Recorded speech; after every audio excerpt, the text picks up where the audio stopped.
গতকাল চুয়াডাঙ্গায় প্রধান উপদেষ্টা ডক্টর মোহাম্মদ ইউনূস সে ঈদের জামাত পড়ছে। ঈদের জামাতের পরে তিনি বক্তব্য রাখছেন, কথা বলছেন। যেটা আলোচনার বিষয় সেটা হলো মুসল্লিরা, যারা সাধারণ জনগণ রয়েছে,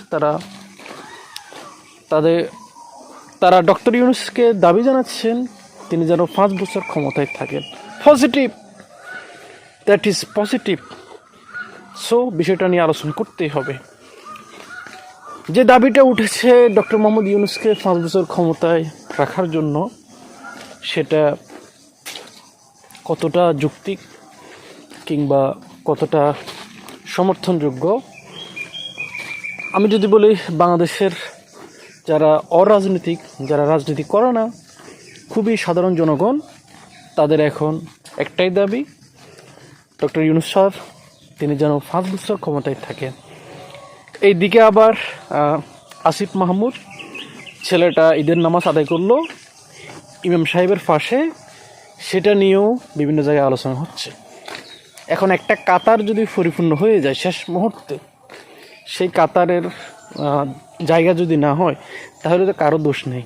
ইমাম সাহেব তার পাশে আদর করে, সোহাগ করে, স্নেহ করে, তার একটু পিছনে তাকে নিয়ে আসি দাঁড় করালেন এবং নামাজ আদায় করলেন।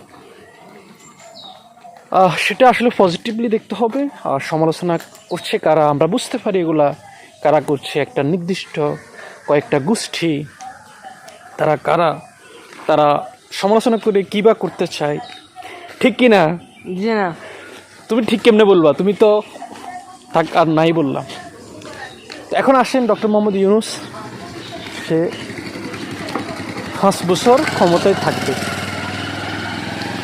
আমার কথা হলো, যদি একটা মানুষ দেশকে সুন্দরভাবে পরিচালনা করতে পারে, দেশের বিচার কার্যক্রম, দেশের মানুষের অধিকার, দ্রব্যমূল্যের যদি লাগাম টেনে ধরতে পারে, খুব স্বল্প মূল্যে যদি সব কিছু করতে পারে, তাহলে সে ক্ষমতায় থাকুক। এটা আসলে পজিটিভলি দেখতে হবে। ডক্টর মোহাম্মদ ইউনূস তার নেতৃত্বে যদি সব কিছু ঠিক থাকে, সে 5 বছর কেন, 10 বছর থাকুক, 20 বছর থাকুক।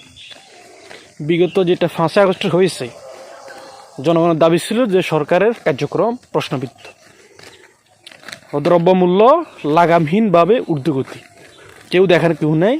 স্বয়ং আওয়ামী লীগের যারা লোকজন ছিল তারাও বলছে, এইভাবে যদি চলতে থাকে তাহলে দেশের মানুষ বসে থাকবে না। আপনি যাই কিছু করেন না কেন, যেন দেশের মানুষ খাইতে পারে, সেটা আপনাকে নিশ্চিত করতে হবে। সো যদি ডক্টর মোহাম্মদ ইউনূস ভালোভাবে যদি দেশকে পরিচালনা করতে পারে, তাহলে 5 বছর কেন, 10 বছর থাকুক, 15 বছর থাকুক, 20 বছর থাকুক, তার যতদিন ইচ্ছা ততদিন থাকুক। দ্যাটস ওয়াই আমি এটাকে পজিটিভলি দেখছি। কি বলেন আপনি, কীভাবে দেখছেন? চাইলে কমেন্ট বক্সে জানাতে পারেন।